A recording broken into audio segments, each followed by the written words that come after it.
Alhamdulillahirabbil alamin. Shalatu wassalamu ala asyrafil anbiya'i wal mursalin wa ala alihi wa sahbihi ajma'in. Amma ba'd.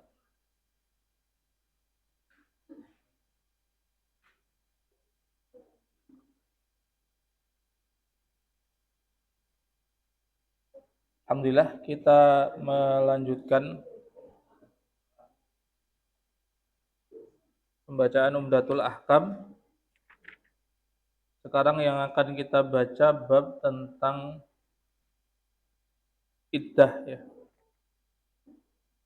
Dalam Kitabut Thalaq di bagian terakhir disebutkan babul iddati, bab iddah.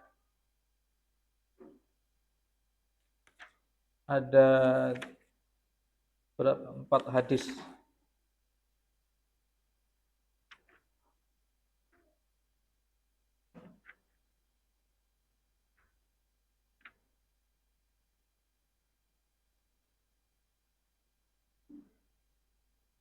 Yang dimaksud adalah dengan iddah adalah masa tunggu seorang perempuan, dia tidak boleh menikah setelah wafatnya suaminya atau setelah dia ditalak oleh suaminya.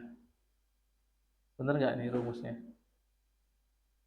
Al-iddatu ismun lil muddatil lati tantadhiru fihal mar'atu wa tamtani'u 'aniz zawaji ba'da wafati zaujiha au talaqihi laha.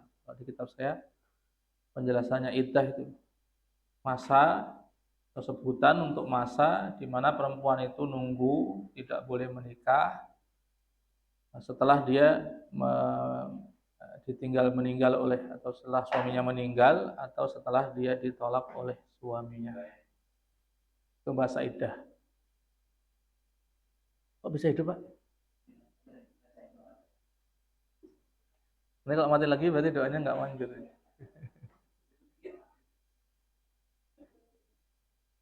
Hadis yang pertama atau hadis nomor 335.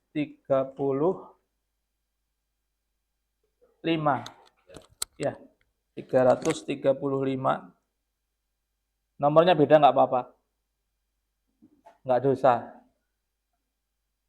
Karena ini nggak ada patokannya. Makanya masing-masing penerbit nomori sendiri. Di tempat saya di komputer ini 325. An Subai'ata al-Aslamiyati. Nah, yang penting itu mulai hadisnya An Subai'ah al-Aslamiyah. Ini nama seorang perempuan ya. Subai'ah al-Aslamiyah. Dari Subai'ah al-Aslamiyah radhiyallahu anha bahwasanya dia Subai'ah kanat adalah dia Subai'ah tahta Sa'd bin Khawlah, di bawah Sa'ad bin Khawlah. Di bawah itu maksudnya istrinya. Subai'ah itu istrinya Sa'ad bin Khawlah. Wahua dan dia Sa'ad bin Khawlah itu min Bani Amir bin Lu'ay, dari Bani Amir bin Lu'ay. Wakana dan adalah dia Sa'ad bin Khawlah mimman syahida badron, minman termasuk orang yang syahida menyaksikan, maksudnya ikut badron, perang Badar. Kenapa disebut ya? Karena orang ikut perang Badar itu istimewa gitu. Allah mengatakan i'malu ma syi'tum faqad ghafartu lakum, kepada orang-orang yang ikut perang Badar. Kalian berbuat terserah, sudah saya ampuni. Untung bukan kita yang dikasih itu. Orang ngaji meneh di sana. Masuk surga pasti. Makanya waktu ada sahabat namanya Hatib ya, bin Abi Balta'ah yang di surat Al-Mumtahanah itu di awal-awal, beliau yang membocorkan rencana Nabi mau membocorkan, belum sampai bocor ya, karena sudah ketahuan Kemudian dihentikan oleh Nabi pengiriman surat kepada orang kafir Quraisy bahwa Nabi akan menyerang kota Mekah gitu. Hatib ini pengkhianat gitu. Kalau wajarnya gitu. Karena membocorkan rahasia Nabi. Tapi ketika Umar mau menghukum ya, saya penggal saja dia orang munafik ya Rasul gitu. Kemudian Nabi mengatakan, "Loh, kamu tidak tahu toh, Hatib itu termasuk orang yang ikut perang Badar. Dan Allah sudah berkata kepada mereka, i'malu ma syi'tum. Berbuatlah sesukamu, semaumu. Qad ghafartu lakum, aku sudah ampuni." Makanya orang-orang yang hadir perang Badar punya kedudukan yang istimewa. Kenapa ya? Karena perangnya waktu itu kan perang tanpa senjata. Memang nggak niat perang, lawannya 3 kali lipat, senjata full, gitu. 300-an orang yang bersama Nabi ini kan nggak niat perang. Gitu. Niatnya cuma nyegat rombongan. Rombongannya pindah jalur, ketemunya dengan pasukan perang, siap perang, lengkap. Gitu. Makanya orang-orang yang bertahan waktu itu ya, 300-an orang ini orang istimewa. Gitu. Bahkan Nabi waktu berdoa pun mengatakan, ini kalau habis ya Allah, habis kita sudah. Gitu. Engkau tidak akan disembah lagi karena orangnya tinggal ini doang gitu. Ini habis, ini nyerbu Madinah sudah habis. Saking tegangnya keadaan waktu-waktu itu kan gitu. Tapi kan nggak tahu kalau akhirnya akan menang kan gitu ya. Kalau kita kan tinggal dengar ceritanya, Badar menang gitu. Uhud kalah gitu. Nabi kan nggak tahu gitu. Posisinya ya Masya Allah. 1000 orang lawan 300 orang kan 1-3 gitu. 1 lawan 3, musuhnya senjata lengkap. Ini ngomong pakai pisau dapur gitu. Kalau nggak pakai pasir gitu. Nabi saja belum pakai pasir ya. Lempar ke arah musuh gitu. Nah, makanya ini biasanya disebutkan kalau sahabat ini pernah ikut perang Badar. Fatuwfiya anha, maka wafat Sa'ad bin Khawlah anha dari Subai'ah. Fi hajjatil wada, pada waktu haji wada. Kalau antum pernah ingat Sa'ad bin Abi Waqqas pas haji wada, pas di Mekah sakit. Dia merasa kayak mau meninggal, kemudian mau mewasiatkan hartanya. Karena dia bilang, saya anaknya cuma perempuan. Ini harta saya mau saya wasiatkan. Akhirnya negosiasi dengan Nabi ya. Karena dia mau wasiat setengah. Tapi nggak boleh banyak kan. Akhirnya di sepertiga kan gitu. Meskipun waktu itu Sa'ad bin Abi Waqqas tidak jadi meninggal. Nabi ngasih tahu, engkau loh orang mati gitu. Tidak mati, masih hidup lagi gitu. Nanti kamu masih membuat orang kafir itu marah, artinya masih memerangi orang kafir. Nah, yang kasihan itu Sa'd bin Khawlah, kata Nabi. Ini orangnya. Kenapa? Meninggal dia. Jatuh dari. Nah, ini yang meninggalnya kemudian nggak dipocong itu loh, karena meninggalnya dalam keadaan ihram. Nah, jadi kalau misalnya pernah lihat video orang di Mekah, biasanya kan dipocong naik mobil golf itu. Ini nggak dipocong, palanya nongol gitu, berarti dia meninggal dalam keadaan ihram. Sa'ad bin Khawlah ini. Wahia hamilun, dan dia Subai'ah hamil. Kok nggak hamilatun? Karena hamil itu mesti perempuan gitu. Nggak ada laki-laki hamil. Kecuali kalau zaman gila sekarang ya. Laki-laki disetting bisa hamil. Makanya hamilun ya perempuan. Nggak ada hamilatun. Nggak perlu ditambah tak marbutoh. Karena namanya hamil mesti perempuan. Gitu. Falam tansyab, maka tidaklah tinggal sebentar gitu ya. Kalau terjemah bebasnya, maka sebentar kemudian an wadoat, dia itu melahirkan hamlaha. Melahirkan hamilnya, melahirkan bayinya gitu. Hamlun di sini ya bayinya maksudnya. Ba'da wafatihi, setelah wafatnya. Padahal perempuan kalau ditinggal wafat suami itu masa iddahnya berapa? 4 bulan 10 hari gitu. Kenapa? Ya ngono dari sono ya gitu. Nggak usah nanya. Malah mumet nanti. Nah ini belum sampai 4 bulan 10 hari melahirkan. Padahal masa iddahnya perempuan hamil itu selesai kalau dia melahirkan. Jadi yang mau dipakai yang mana? Dia di dua posisi perempuan ini. Posisi dia hamil, nah, kalau hamil masa iddahnya sampai dia melahirkan. Dan dia di posisi suaminya meninggal. Kalau suaminya meninggal, itu masa iddahnya 4 bulan 10 hari. Nah ini kejadiannya Subai'ah, tidak lama dari suaminya meninggal, dia melahirkan. Falamma ta'allat min nifasiha, maka ketika ta'allat, dia itu selesai, naik, maksudnya selesai min nifasiha, dari nifasnya, karena habis melahirkan nifas, selesai nifasnya, tajam malat, dia berhias, dandan, kalau orang Jawa bilang, bersolek, lil khuttabi, untuk para peminang. Jadi begitu selesai nifas, dia udah berhias, siap menerima lamaran para sahabat laki-laki. Tadinya pintunya tulisannya close, sekarang tulisannya open. Terima. Pada khala alaiha Abus Sanabili. Pada khala alaiha, maka masuk kepadanya, kepada Subai'ah. Siapa yang masuk? Abus Sanabili benu Bakakin. Angel jeneng ya. Abu Sanabil bin Bakak, rojul min Bani Abdiddari, seseorang dari Bani Abdiddar.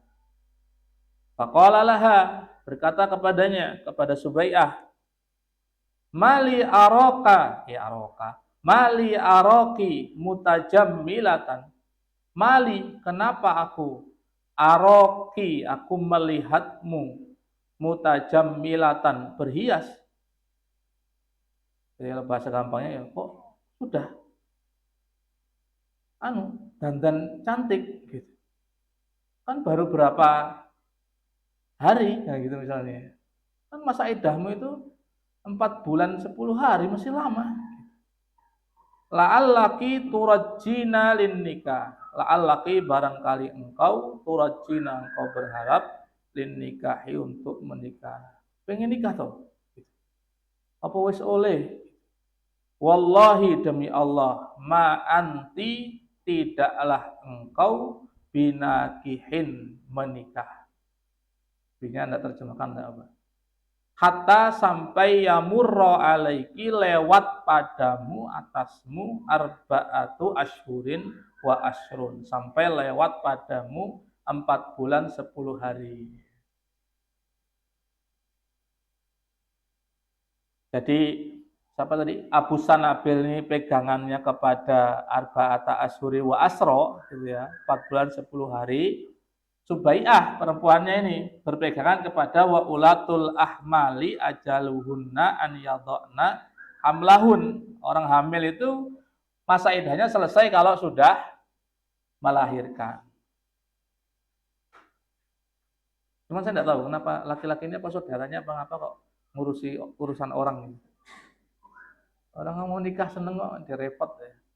Atau cuma sekadar ya kenal, kemudian amar ma'ruf nahi mungkar gitu ya. Karena dianggap ini kemungkaran, belum selesai masa iddah kok sudah open tadi. Sudah siap untuk menerima pinangan orang. Falamma qala li, qalat Subai'atu, berkata Subai'ah, falamma, maka ketika qala li, berkata kepadaku, si Abu Sanabil tadi, dzalika, hal itu, jamak tu, aku kumpulkan, alayya, atasku, thiyabi, pakaianku. Maksudnya saya pakai pakaian gitu. Hina amsa, itu ketika aku berada di waktu sore. Jadi ketika Abu Sanabil ngomong tadi, sore-sore, saya pakai pakaian lengkap. Fa'ataitu, maka aku mendatangi Rasulullah sallallahu alaihi wasallam. Enggak ada yang selawat ya? Shallu ala Nabi, masa harus gitu? Dibiasakan ya. Fasa'altuhu, maka aku bertanya kepada beliau andalika, tentang hal itu.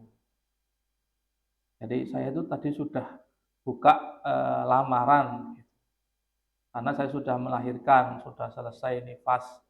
Kemudian saya mau menerima lamaran para lelaki yang mau melamar. Tiba-tiba datang Abu Sanabil bin Ba'ak tadi ngomong gitu, lo belum selesai 4 bulan 10 hari gitu. Gimana itu? Fa'aftani, maka beliau memberi fatwa kepadaku. Bi'anni, bahwasanya aku qad halal tu, aku sudah halal, sudah tahalul. Hina wada'tu hamli, ketika aku sudah meletakkan, sudah melahirkan bayiku, gitu. Meletakkan kehamilanku itu maksudnya melahirkan. Wa amaroni, dan Nabi memerintahkan, disuruh sih sama Nabi itu, bit tazwij, untuk menikah. In badali, in badal itu jika nampak bagiku, maksudnya jika saya mau. Ini hadisnya sudah selesai ya. Kemudian qala Ibnu Syihab, berkata Ibnu Syihab Az-Zuhri, wala ara ba'san, aku tidak melihat ba'san, masalah. Nah, menurut saya enggak apa-apa, nah gitu bahasanya. Anta tazawwaja, dia menikah, ina wadoat, ketika dia itu sudah melahirkan. Wa ingkanat, meskipun dia Subai'ah itu fidamiha, masih di darahnya. Jadi masih dalam keadaan nifas. Pokoknya sudah melahirkan itu sudah boleh menikah meskipun masih nifas, kata Ibnu Syihab ini ya.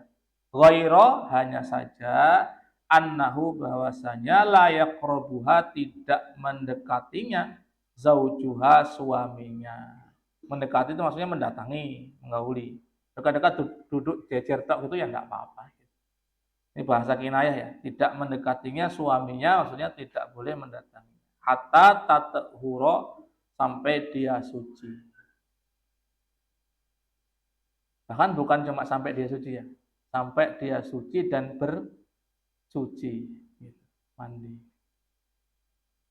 Nah, ini yang berkaitan dengan bab iddah, kita jadi tahu bahwa masa iddah itu di hadis ini ada dua ya tadi. Masa iddah perempuan ditinggal wafat suaminya 4 bulan 10 hari. Masa iddah perempuan yang hamil sampai melahirkan. Gitu. Kalau ini kemudian bertentangan, mana yang dimenangkan? Melahirkan. Kalau dibalik sekarang. Ini dibalik ya. Sampai tak ajak mikir. Tapi nanti sampai yang jawab. Saya nggak tahu jawabannya soalnya. Dibalik sekarang. Subai'ah ini hamil. Suaminya meninggal, tapi hamilnya baru jalan 1 bulan. Masih berapa bulan? 8 bulan, anggaplah gitu. Padahal dia juga kematian suaminya kan. Nah, orang mati suaminya, perempuan mati suaminya, masa iddahnya 4 bulan 10 hari. Kalau kasusnya dibalik kayak gitu, itu Subai'ah ikut yang mana?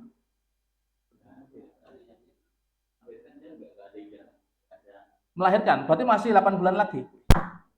Suwi no. Setelah menikah ya dia.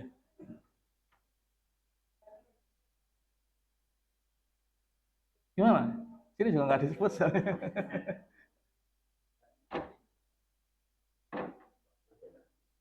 Apa yang enak ya? Yang enak yang pendek. Kalau ulama ini malah ada yang berpendapat ya yang dipakai yang jauh. Kalau yang kasus ini tadi, yang dipakai ya maksudnya 4 bulan 10 hari. Tapi kalau begitu pendapatnya dia bertentangan dengan hadis ini, kan gitu. Karena dibalik tadi saya juga bingung, dibalik terus melu yang cepat atau melu yang lama?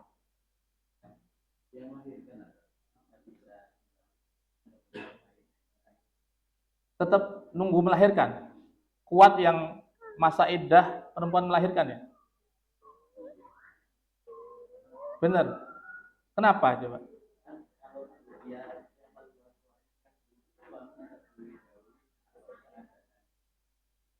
Memang menggauli perempuan ada kandungannya haram.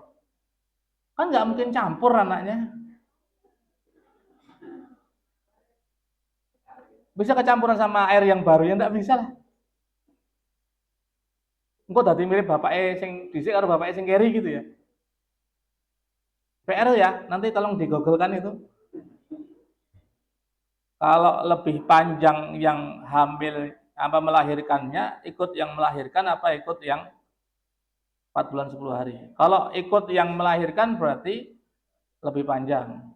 Kalau ikut yang 4 bulan 10 hari lebih pendek.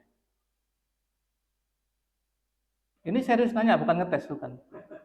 Nanti tolong dicari. Soalnya pembahasannya nggak ada, pembahasan sebaliknya itu nggak ada.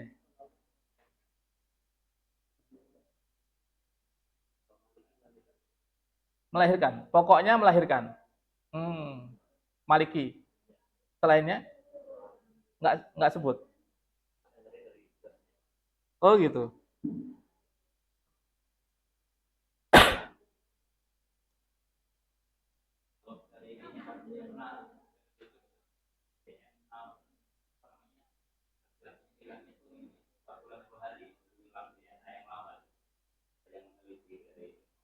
Kalau begitu berarti pakainya 4 bulan 10 hari. Meskipun sudah masih ada kandungannya di dalam perut ya. Ya.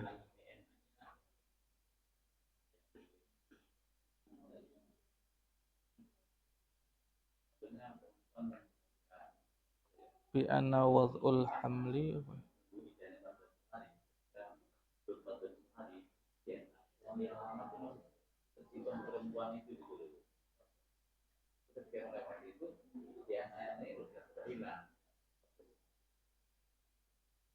ya udah gitu ya. Nanti dicari ininya. Kalau kata Umar tadi, kalau Maliki itu pokoknya yang dijadikan yang melahirkan. Pokoknya yang melahirkan. Jadi kalau melahirkannya itu masih 8 bulan lagi meskipun udah lebih 40 40 4 bulan 10 hari dia tetap menunggu sampai dilahirkan bayinya. Jadi madhabnya Ustaz Heru tadi madhab Maliki ya. Pokoknya hatta yadhna hamlahun, sampai melahirkan bayi yang dikandungnya. Baik, ada yang disoal di sini? Jadi seperti sering saya sampaikan, memang soal nikah menikah itu orang Arab sama orang Indonesia itu kulturnya berbeda. Kulturnya berbeda. Kalau orang Indonesia kan biasanya kalau suaminya meninggal maka sendiri terus sampai meninggal. Kalau orang Arab enggak menikah lagi. Bahkan meninggal lagi suaminya yang kedua itu nikah lagi.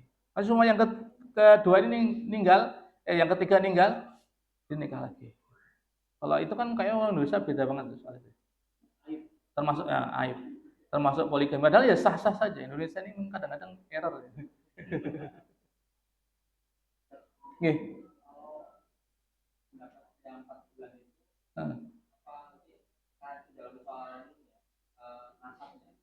Ya enggak Ini kan produk lama.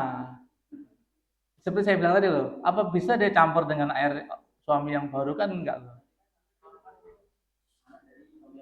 Ya orang yang enggak tahu itu. Kalau tetangganya kan tahu, iki loh, si Anu meninggal, ini posisi hamil, terus habis itu dia nikah dengan lelaki yang kedua. Ya kecuali kalau orang nggak tahu ya. Ya jangan dibagi setengah-setengah. Coba nanti dilihat lagi ya. Barangkali pendapat yang mayoritas yang kayak Maliki tadi. Jadi pokoknya dalam kasus begini, jadi perempuan ditinggal wafat suaminya, kemudian dia posisi hamil, pokoknya yang dipakai adalah dia sampai melahirkan, entah lebih panjang atau lebih pendek. Kalau di sini kan lebih pendek, ya enak menikah kan gitu. Kalau lebih panjang ya resiko berarti, pokoknya harus nunggu sampai melahirkan. Nanti saya juga coba nyari supaya aman. Bukan, supaya nanti kalau ditanya bisa jawab. Kita kan nggak mesti ketemu kasus kayak Subai'ah ini, apalagi orang Indonesia seperti saya bilang tadi kan beda kulturnya. An Zainab binti Ummi Salamah, dari Zainab bintu binti Ummi Salamah. Ini 36. Tahu Ummu Salamah enggak? Istrinya Nabi. Berarti Zainab ini anak apa? Anak tirinya Nabi ya. Zainab. Kalau dalam bahasa Arab Robi Batun namanya. Anak bawaan istri.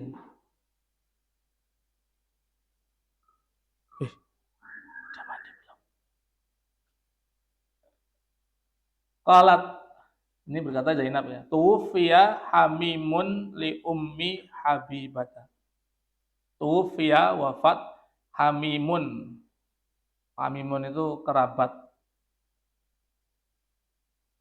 Nanti ada al-hamimu al-qarabatu. Ada enggak di belakang hadis ini? Al-hamimu al-qarabatu. Ada? Di belakang hadis ini enggak ada? Tempat saya ada. Nanti setelah wa asron al-hamimu al-qarabatu. Nah, nanti antum tunggu ada enggak?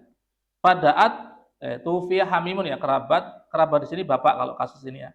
Li ummi Habibah, milik Ummu Habibah. Ummu Habibah ini juga istrinya Nabi, putrinya. Binti siapa Ummu Habibah? Abu Sufyan. Jadi Abu Sufyan meninggal, terus kejadian ini. Padaat bisufrotin, maka Ummu Habibah daat itu meminta, memanggil di sini maksudnya meminta. Bisufrotin didatangkan sufroh. Sufroh ini kuning ya, jadi minyak wangi perempuan warnanya kuning. Jadi perempuan kan juga pakai minyak wangi.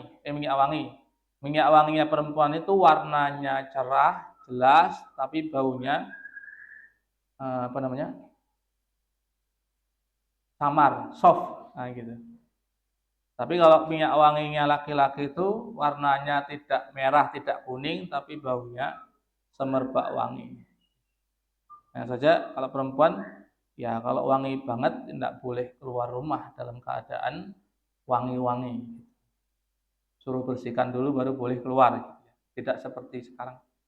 Perempuan kalau lewat, wangi. Malah kebalikannya, bapak-bapak malah kalau lewat, mambu keringat gitu. Padahal mestinya yang dianjurkan banyak minyak wangi yang laki-laki. Perempuan mah pakai minyak wanginya di rumah untuk suaminya kan gitu. Bukan untuk orang yang di pinggir jalan duduk-duduk di trotoar itu bukan. Fama sahat bidiro'aiha, dia mengusap dengan diroknya. Diroknya ini dikasih minyak wangi ini.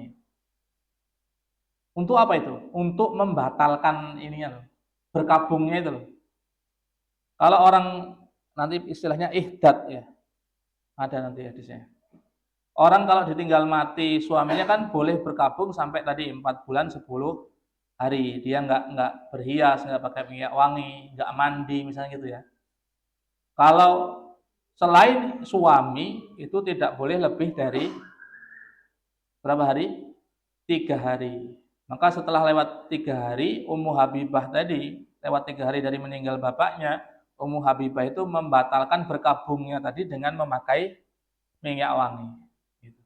Faqalat, maka berkata Ummu Habibah, innama asna'u hadza, sesungguhnya tiada lain atau hanyalah aku melakukan ini li'anni sami'tu, karena bahwasanya aku mendengar Rasulullah sallallahu alaihi wasallam yaqulu bersabda, la yahillu, tidak halal atau haram berarti kan, limra'atin, bagi seorang perempuan yang tu'minu, dia beriman, billahi wal yaumil akhir, kepada Allah dan hari akhir, tidak halal apa? Antuhidda, dia itu berkabung.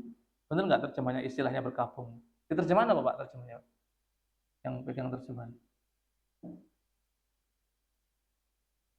Oh, nggak merhatikan terjemahnya.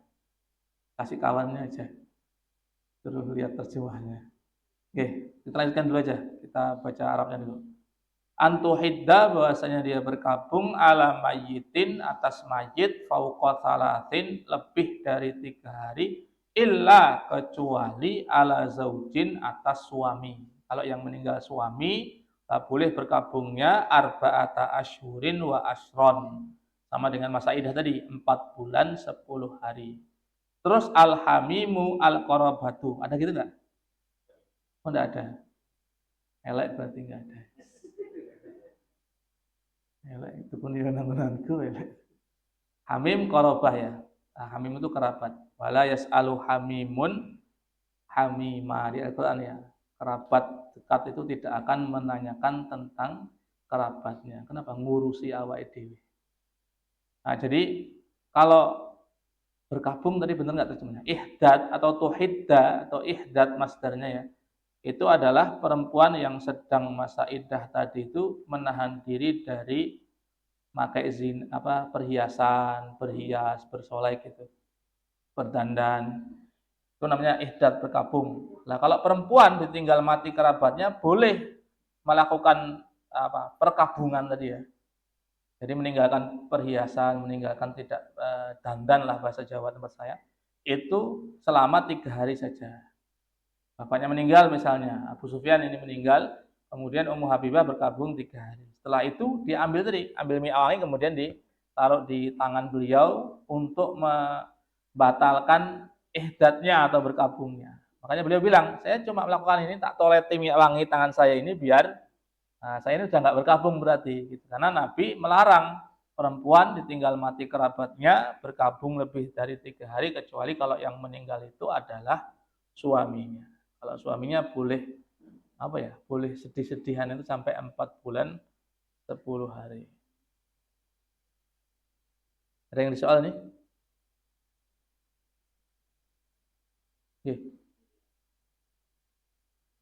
Yang lebih panjang tadi ya?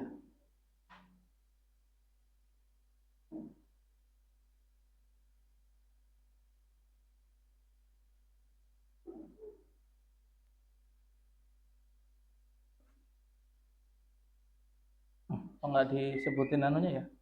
Pendapat siapa gitu?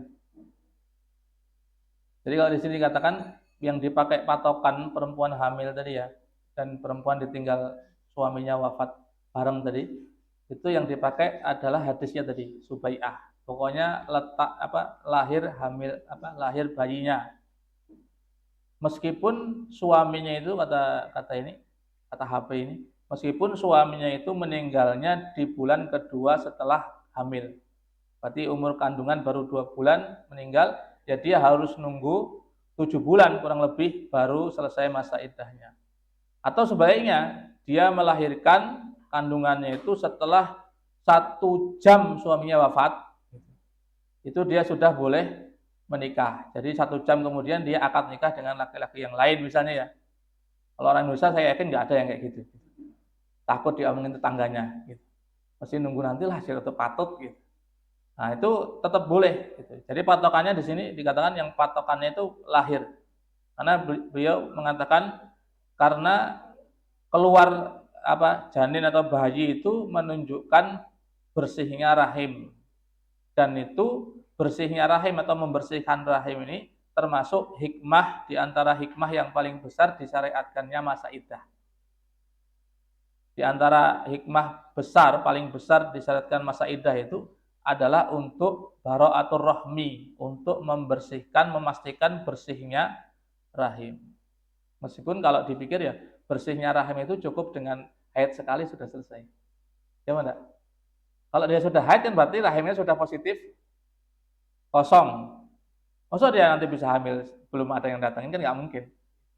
Tapi kenapa dia 3 kuruk gitu ya, atau 3 bulan lah katakanlah gitu. Ya karena syariatnya begitu. Tapi memang makanya kalau ada budak baru itu loh, perang dapat ghanimah tawanan perang perempuan dibagi jadi budak perempuan kan, itu kan ditunggu sampai dia haidotan gitu ya, ditunggu sampai dia haid sekali, nah itu baru sudah bisa didatangi oleh tuannya, karena berarti rahimnya sudah bersih. Jadi yang diberatkan yang hamil, melahirkan. Jadi masa iddahnya melahirkan ya. Jadi nggak jadi PR-nya sudah dijawab sama Umar ini. Antum bebas harus ngasih hadiah ke Umar ini berarti.